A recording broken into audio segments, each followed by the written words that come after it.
la censure, une force vive vers la vérité. Je m'engage avec foi. Dieu est mort, ainsi parlait Nietzsche, mais en moi la volonté de puissance s'étire. Au-delà du bien et du mal, je m'aventure. Mon surhomme intérieur, je l'exulte. De l'ombre à la lumière, je m'élance. L'éveil du héros, c'est ma romance. Chacun de ces voies, je les explore. Pour trouver mon chemin, je m'aventure. Cherchant le plaisir sans souci d'autrui, l'épicurisme guide mes pas. C'est fou, la sagesse dans la jouissance, je la trouve libre et heureux. Je m'élance, je m'en voue. Le virilisme, mon armure et ma force dans la bataille. Je n'ai pas de remords face à l'adversité. Je reste debout.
bonsoir tout le monde, je m'appelle Yann Rochdy, bienvenue en direct de la Révolution culturelle, épisode spécial.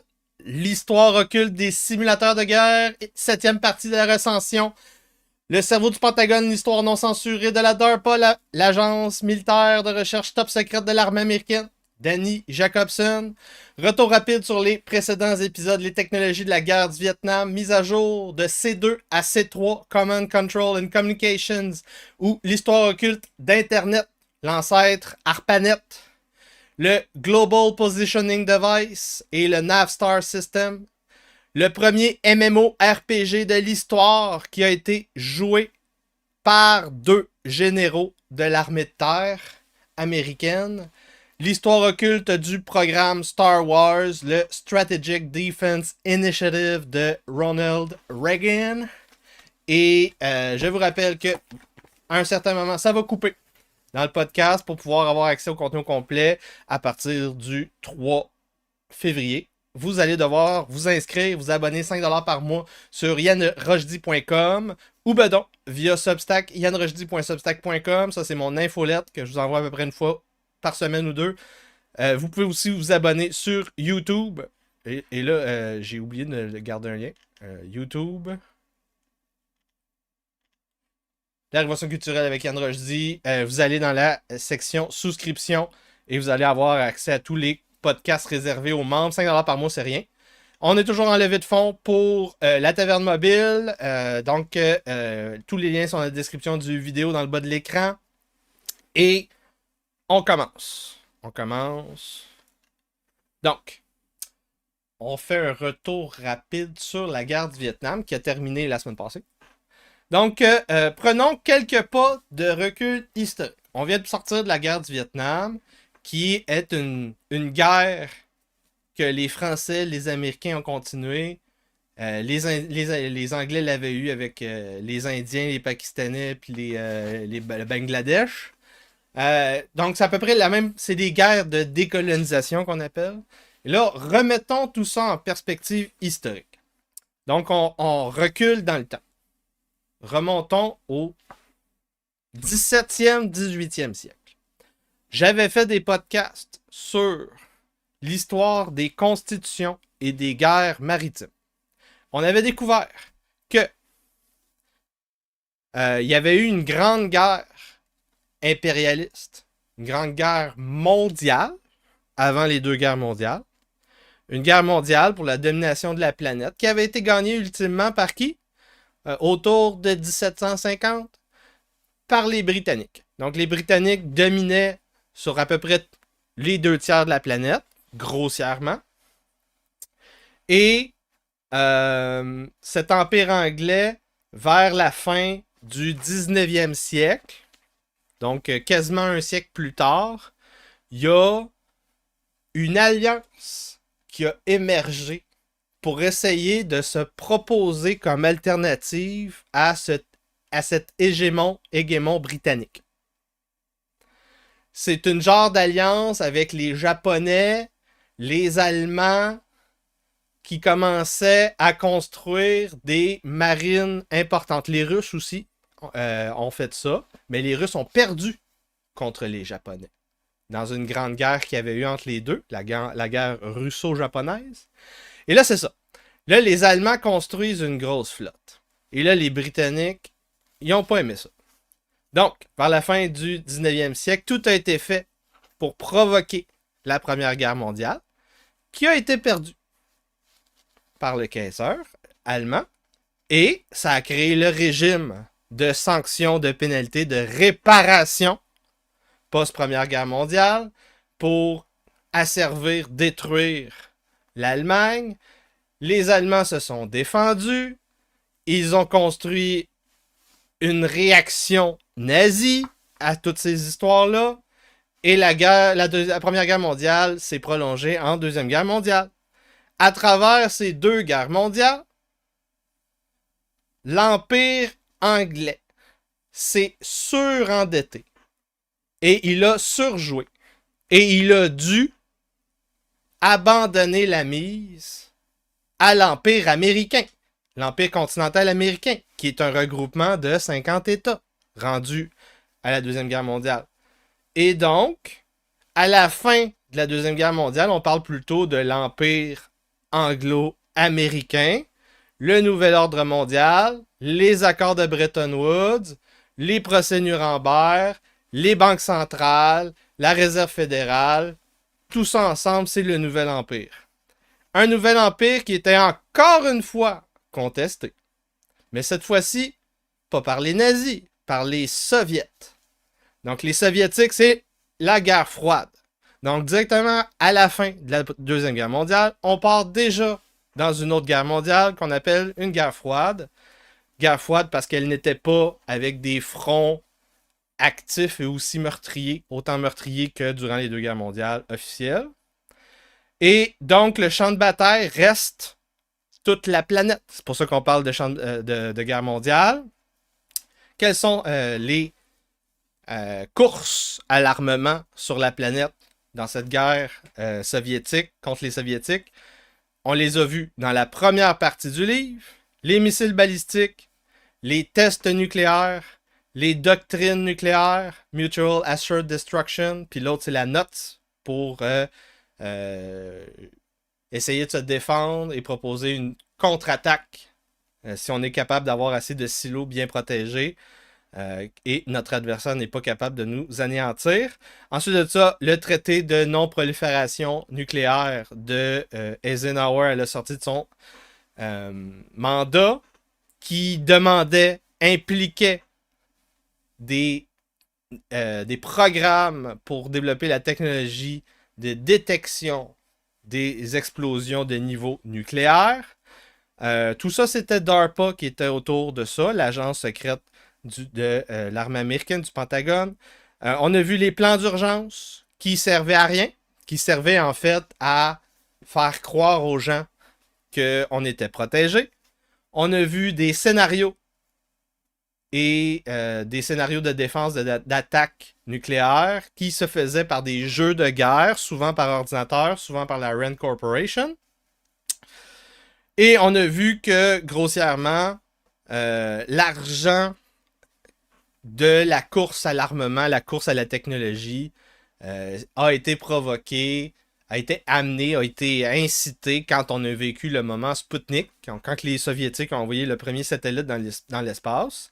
Les Américains ont commencé à faire du développement technologique une course à l'armement en soi pour prévenir que ça arrive une autre fois. Et ils ont raté, parce qu'en 2022, on a eu les missiles Oreshnik. 2024, on a eu les missiles Oreshnik l'été passé.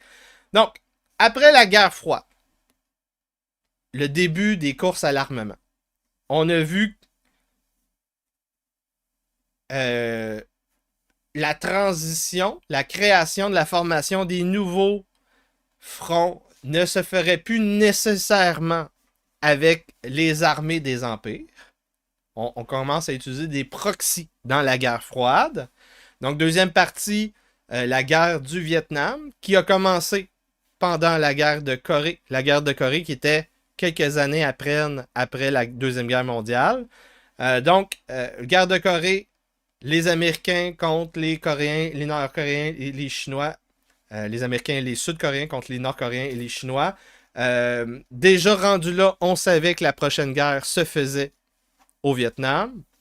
On a William Goodell, dont j'avais oublié le nom au dernier épisode, qui vient 10 ans avant le début des bombardements par l'armée américaine des années 50 pour préparer le terrain.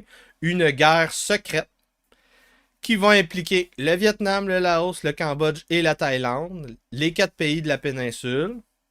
On a parlé de tout ça en lien avec la DARPA. À l'époque, ça ne s'appelait pas la DARPA, ça s'appelait la ARPA. On a parlé du Command and Control, comment on gère les unités, les sections, les bataillons, les troupes, les escouades. On a vu le Counter-Insurgency, le contre-insurrection, la Rand Corporation et son programme d'analyse Vietcong Motivation Moral Project pour découvrir quelles étaient les motivations politiques des Vietcong pour savoir s'ils allaient finalement abandonner la bataille.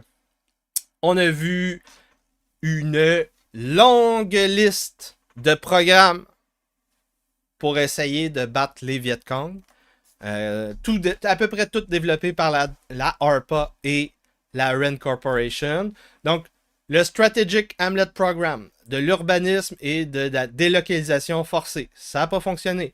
La guerre chimique, ça n'a pas fonctionné. Modification de l'agriculture, ça n'a pas fonctionné. Modification de la météo et du climat, ça n'a pas fonctionné. On a presque utilisé le nucléaire. Les Jason, la ARPA, les RAND Corporation ont dit c'est peut-être pas une bonne idée. On a parlé de tempête de feu, de drones et ultimement de clôture électronique développée par les Jason pour essayer de couper la chaîne de logistique de la Ho Chi Minh Trail qui permettait donc le support du Nord-Vietnam vers le Sud-Vietnam pour combattre les impérialistes américains. On a même vu un programme spécial développé en Thaïlande pendant ce temps-là, les armes non létales de la ARPA, qui ont été rapatriées aux États-Unis pour taper sur la gueule aux manifestants anti-guerre pendant ces années mai 68. Donc, on a vu aussi la création même du SWAT, les équipes tactiques qui étaient au départ créées pour protéger les buildings de la police dans les villes, notamment à Los Angeles, la ville de la création. Et ensuite de ça, ils ont diversifié leurs opérations pour kidnapping, prise d'otage, takedown d'un mobster, whatever. Donc, tout ça n'a pas fonctionné. Rendu au Vietnam, ils n'ont pas compris que il y avait peut-être une raison il y avait plusieurs raisons qui étaient en dehors de leur investigation pour expliquer pourquoi que les Nord-Vietnamiens étaient supportés et pourquoi ils étaient motivés et pourquoi ils avaient stratégiquement un avantage contre les Américains. Mais on avait vu que le Pentagone, les acteurs politiques, les généraux, le Joint Chief of Staff, refusaient d'accepter tout élément critiquant leur plan, entre autres la clôture électronique qui était politique. Donc, après la fin du Vietnam, on découvre, on fait des conclusions, on analyse, on fait un débriefing. Qu'est-ce qui n'a pas marché? Le Command and Control au Vietnam n'a pas fonctionné. Donc, la chaîne de commandement, comment on détecte les ennemis, choisit les cibles, fait des périmètres de protection, comment on s'en va voir les alliés, les proxys, les acteurs dans la région, c'est quoi les règles d'engagement. Il n'y a rien qui a fonctionné au Vietnam. C'était la marde, snafu, comme qu'ils disent. Et donc, malgré tout, la clôture électronique, le concept était révolutionnaire. Donc, l'idée d'avoir des sensors, par exemple, autour d'un camp, autour d'une garnison, pour détecter les infiltrations de Viet Cong, si la technologie avait fonctionné, ça aurait peut-être marché. Mais la technologie à ce moment-là n'était pas assez fiable, n'était pas prête et ne fonctionnait pas dans la jungle du Vietnam. Ensuite de ça, on a ultimement une grande perte de crédit des Jason. Les Jason, c'est les plus grands physiciens, ceux qui ont participé entre autres au projet Manhattan durant la Deuxième Guerre mondiale. L'élite des chercheurs un peu partout dans les grandes universités qui ont aidé le Pentagone à construire des technologies dans les années 40, 50, 60. Mais là, rendu fin du Vietnam, ils perdent du crédit. Et là, et le public et le Pentagone ne veut plus voir les Jason. Donc, nous sommes rendus à la troisième partie du livre, les opérations autres que la guerre. Chapitre 14, Rise of the Machines, la montée des machines, l'ascension des machines même. Hiver 1973, le 27 janvier, on a des accords de Paris qu'on appelle des accords de paix au Vietnam. Les troupes américaines se retirent. On a les belles images qui ressemblent un petit peu à l'Afghanistan durant le mandat de Biden. Le 12 février de la même année, les prisonniers de guerre américains commencent à revenir à la maison. On change le nom de la ARPA officiellement. le même mois, février 1973, la ARPA devient la DARPA, Defense Advanced Research Project Agency. Le bouc émissaire officiel du Vietnam sera donc Projet Agile, le projet lancé dans les années 50 par William Goodall. On avait vu à l'épisode 3 du podcast.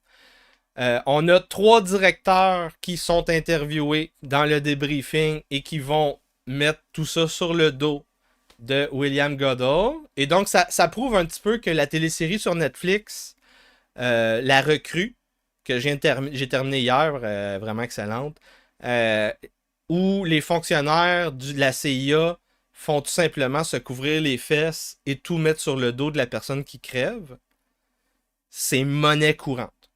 Donc, on a tout mis ça sur le dos de William Goodall, le gars qui a lancé l'histoire, même si tout le monde a participé. Donc, 3 directeurs interviewés. Eberhard Rechtin, il dit All the things we tried didn't work. Charles Herzfeld, on a subi des abysmal failures. Et William Goodall lui-même s'est chié dessus. À la sortie de prison, parce qu'il est allé en prison pour le détournement de fonds qu'il avait commis. Je pense qu'on l'avait vu à l'épisode 5. Donc, il sort de prison en juillet 1975. Il dit « When we fail big ». Donc, à la sortie du Vietnam, nous n'avons toujours pas de solution pour la contre-insurrection. Et à la sortie de l'Afghanistan en 2022, on n'a toujours pas de solution contre la contre-insurrection. Donc, oui, la plupart des solutions de science molle, donc pas de la science dure, la science molle, n'ont pas fonctionné, mais le hardware développé par la ARPA était bon. On va revoir rapidement c'était quoi le hardware du Vietnam qui est encore utilisé aujourd'hui. Donc, on a un témoignage au congrès de Stephen Lukacik, directeur de la DARPA rendu des années 73. On va pivoter sur la mission de la DARPA. On va refocuser en tant que organisation offrant un service non militaire neutre. Et nous développons donc des projets à haut risque ayant possibilité d'impact révolutionnaire. Donc évidemment, c'est de la bullshit de fonctionnaires que je vous répète, parce que c'est comme ça qu'on justifie des projets qui ne fonctionnent pas. Parce que dans l'armée, tu as des requirements, des objectifs à remplir, tu as besoin d'un truc qui tire dans le bout, tu as besoin d'un truc qui lance un laser, le laser il est précis, la bombe est guidée, puis on a un impact à 90, 95, 99, 100% du cas. Tu as quelque chose qui est requis pour remplir une tâche, il faut que je traverse l'océan dans ce porte-avions-là, sinon il coule. Ça, c'est un requirement. Et là, DARPA, c'est pas leur mission.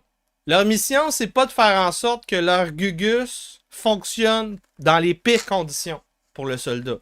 C'est pas des soldats. Ils savent pas c'est quoi le terrain. Eux, ils développent des tactiques, des stratégies, des techniques, des gadgets qui sont censés créer le prochain champ de bataille. Donc, sans ces gadgets-là, les autres acteurs, ils perdent dans la future guerre. C'est ça le but. Donc, comment qu'ils appellent ça de manière bureaucratique? Pre-Mission Assignment. Pre-Requirements Research.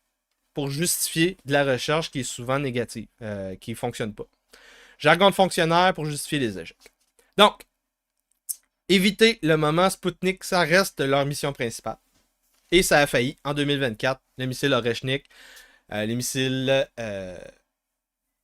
intermédiaires, missiles balistiques intermédiaires qui se rendent à l'autre bout de l'Europe.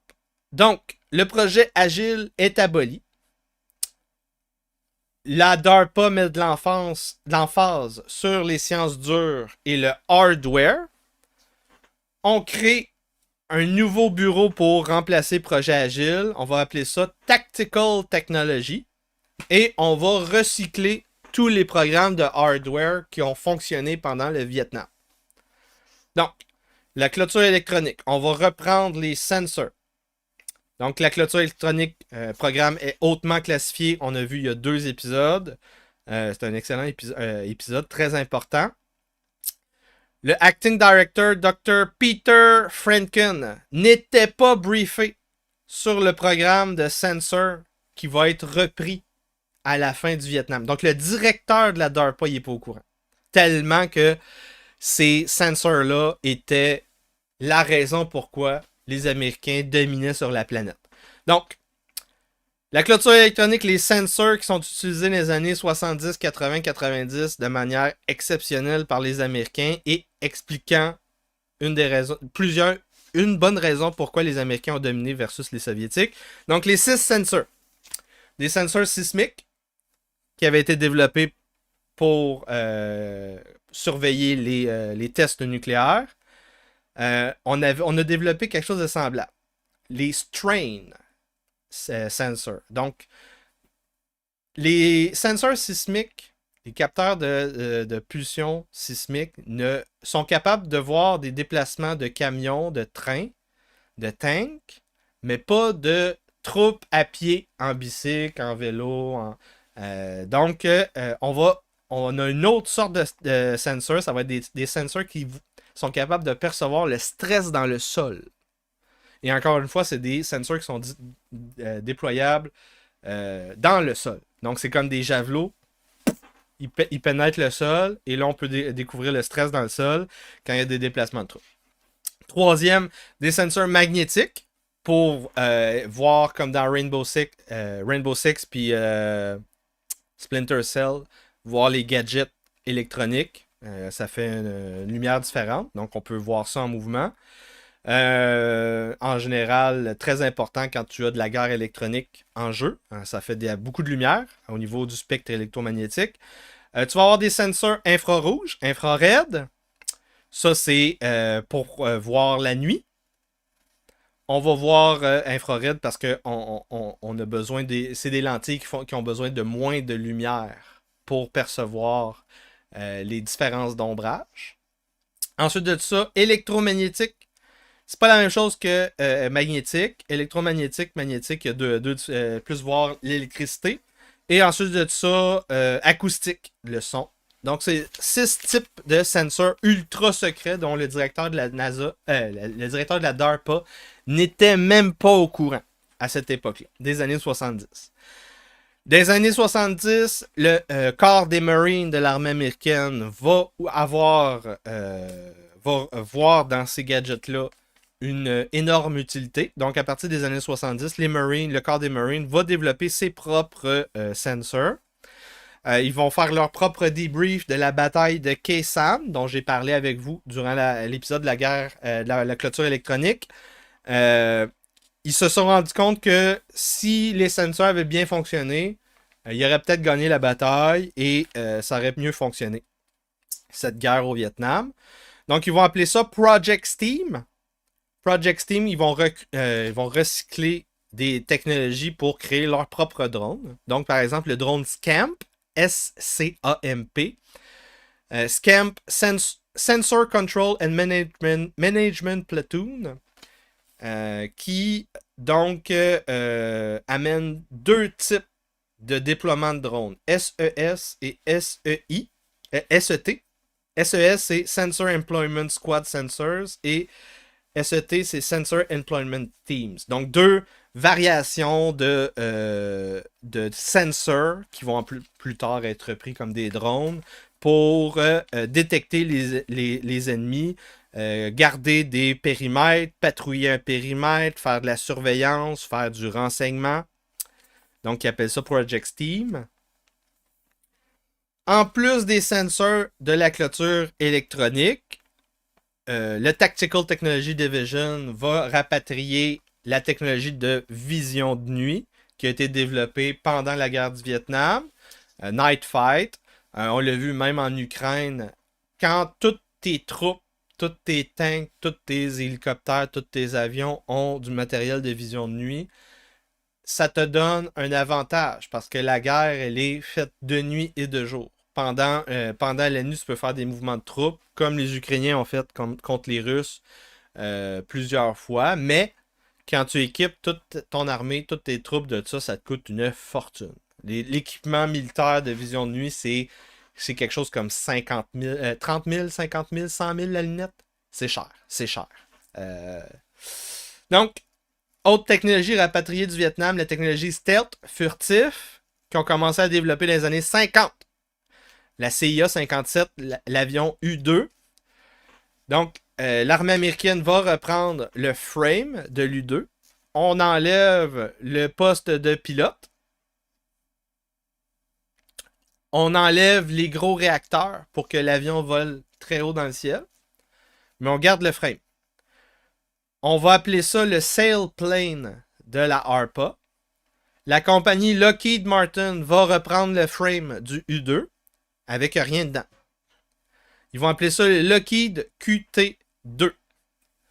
Donc, ils vont prendre le frame, ils enlèvent tout ce qui coûte cher, tout ce qui est lourd, carburant, poste de pilote, armes, moteur à réaction.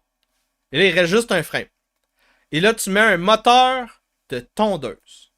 Donc, tu mets un moteur de tondeuse dans un avion ultra secret.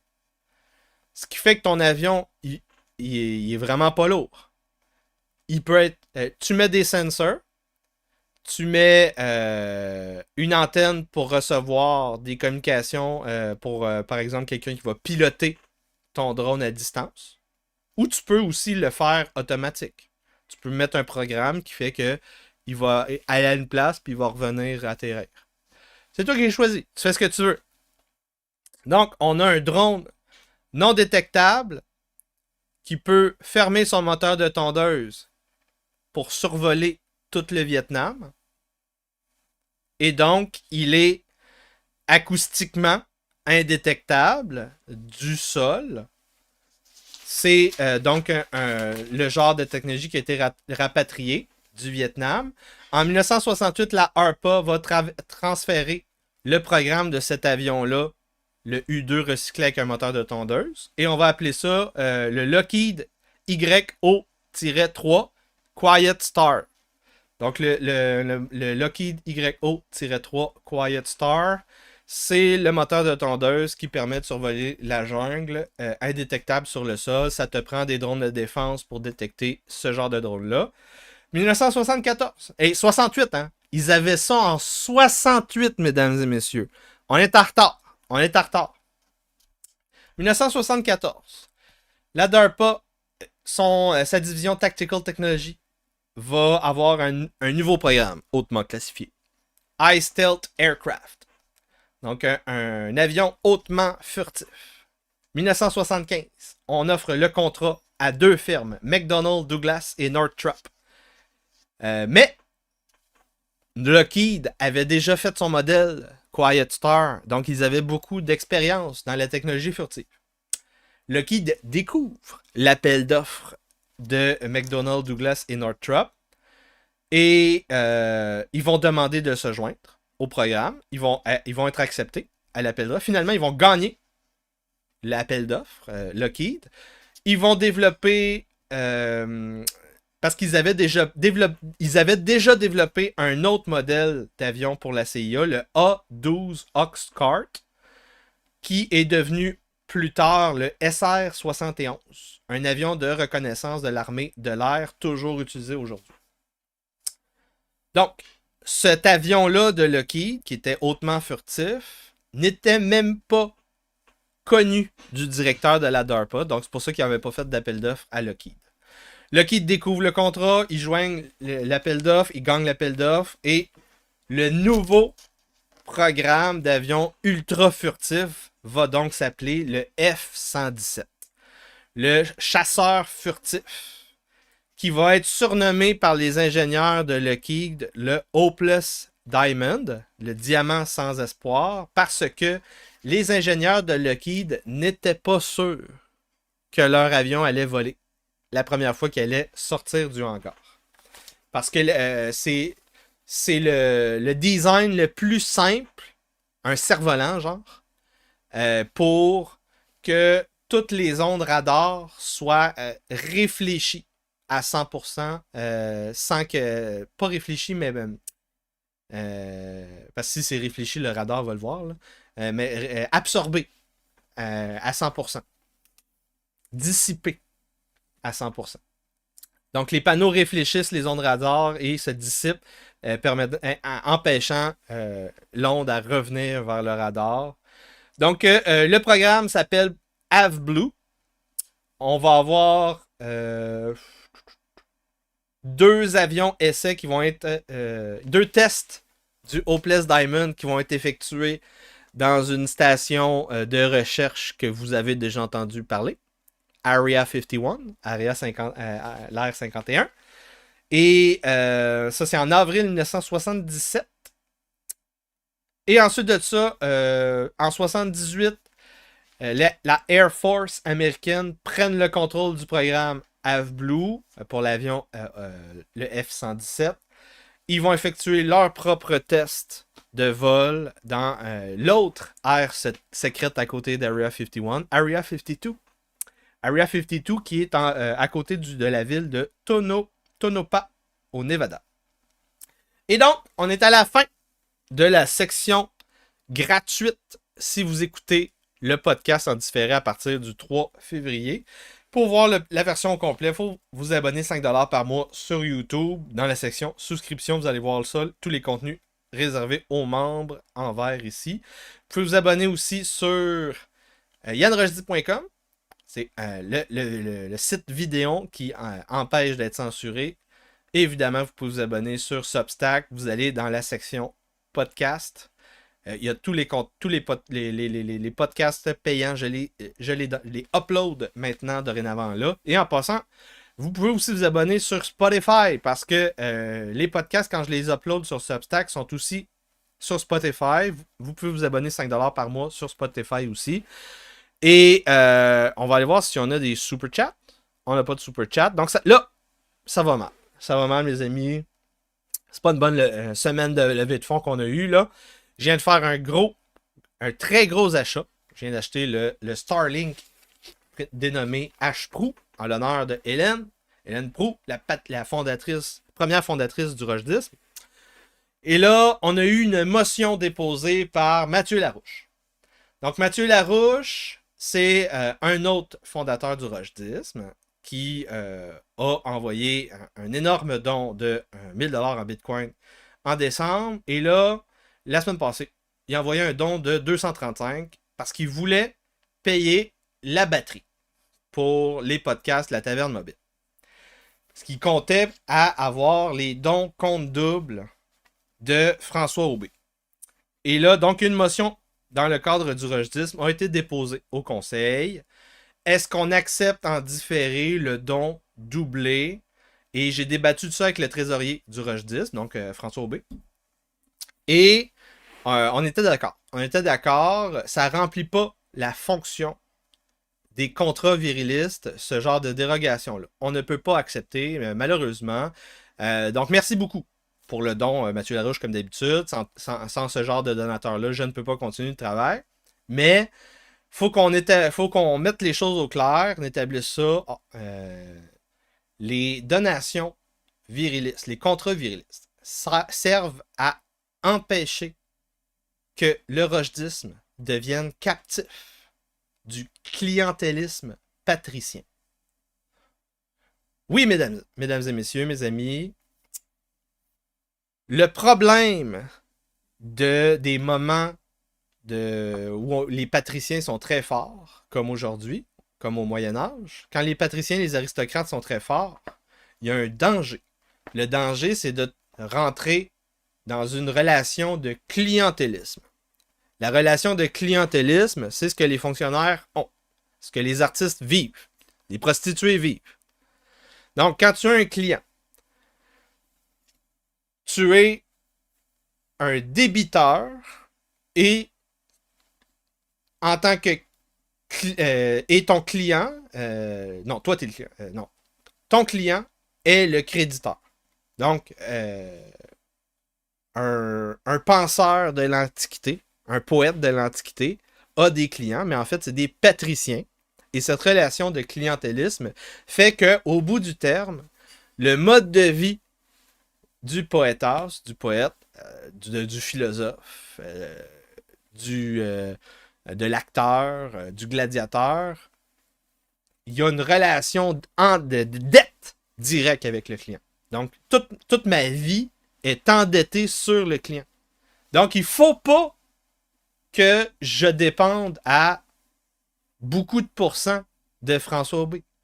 L'idée des contrats virilistes, c'est qu'on a des patriciens qui sont prêts à utiliser des fonds et mettre en jeu leurs fonds, leur trésor de guerre patricien, parce qu'ils savent que le rojdisme, c'est une cause universelle pour les Québécois. Sans le rojdisme, le Québec n'existera pas dans 100 ans. Et là, en acceptant ça, en mettant en jeu ton trésor de guerre patricien, tu vas avoir les autres patriciens qui sont un petit peu plus moins élevés. Des patriciens de l'ordre équestre, qui ont moins de fonds disponibles, qui sont capables de mettre, mettons, 20$ par mois au lieu de 5, 50$ par mois au lieu de 5. Ces gens-là, tu les intimes à sortir un petit 5$, un petit 10$ de plus. Et ça fait en sorte qu'on dilue la relation de clientélisme, ce qui fait en sorte que, oui, il va y avoir des patriciens qui supportent le rojdisme, mais tu vas avoir aussi des plébéiens et des gens de l'ordre équestre. Et donc, ça fait en sorte que je ne deviendrai pas captif au capital financier de François Aubé. C'est ça le but du contrat viriliste. Donc, je ne peux pas accepter qu'un patricien participe au contrat viriliste pour faire sortir plus d'argent aux patriciens à François Aubé. L'idée, c'est de faire sortir plus d'argent aux plébéiens et à l'ordre équestre. Donc, la meilleure idée que Mathieu Larouche pourrait avoir, toujours avec l'esprit de faire des jeux pour lever des fonds, c'est tout simplement de dire, ben, si on arrive à X donations, je vais rajouter Y. Si on arrive à 100$, je vais rajouter un 20$. Ça pourrait être ça ton contrat viriliste, Mathieu Larouche. Donc, ça pourrait être ça aussi les vôtres, les autres patriciens qui sont à l'écoute. Donc, ceci dit, on continue. Après, si cher patricien, bonne fin de journée. La révolution culturelle, merci beaucoup. Abonnez-vous à ma chaîne YouTube québécois pour de reviews de I can't read French very well. D'actualité virale, des exorcismes de princesse Disney et des résumés de livres chaque semaine. La révolution culturelle avec Yann Rochdy. Okay, thank you, man. Appreciate it. Send that shit in English next time, though. Je m'appelle Yann Rochdy, bienvenue en direct de la Révolution viriliste. Aujourd'hui, on est sur la route à Trois-Rivières et on s'en va rencontrer la plèbe. Dans les ruines, lui un mirage ou une vérité. Le monastère, son dernier refuge. L'amour se cache-t-il dans la prière? Une tolérance, l'amour dans les ruines. L'espoir renaît après la chute. L'amour se dresse, les masques tombent, les cœurs s'embrassent. Le rojdisme cherche l'amour dans les ruines. Où sont les femmes dans cet enfer? Celles qui voient au-delà des masques. Dans la poussière, cherche la reconstruire, s'unir, peupler et perpétuer. Nous devons croire, tendre la main, comprendre, pardonner, laver les pieds pour une renaissance, un avenir prochain, une quête à entreprendre même.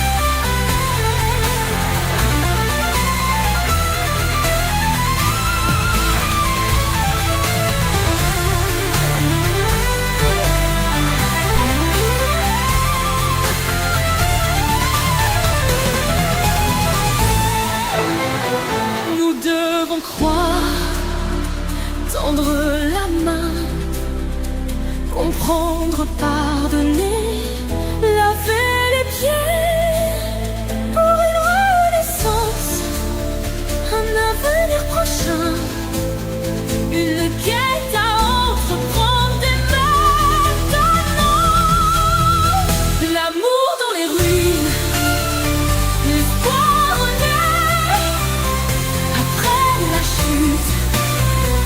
L'amour se dresse, les masques tombent, les cœurs s'embrassent. Le racisme cherche l'amour dans les ruines. La femme amariée existe-t-elle,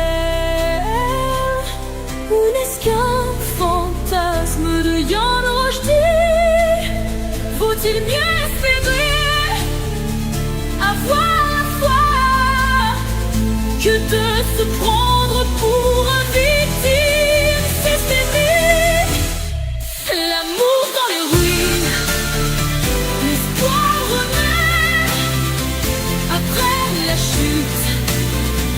L'amour se dresse, les masques tombent, les cœurs s'embrassent.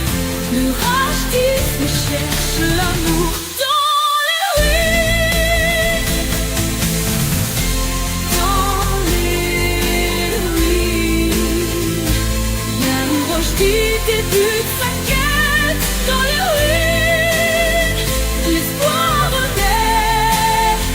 L'amour se dresse, les cœurs s'embrassent. Dans les ruines, c'est une révolution culturelle avec Yann Rochdy.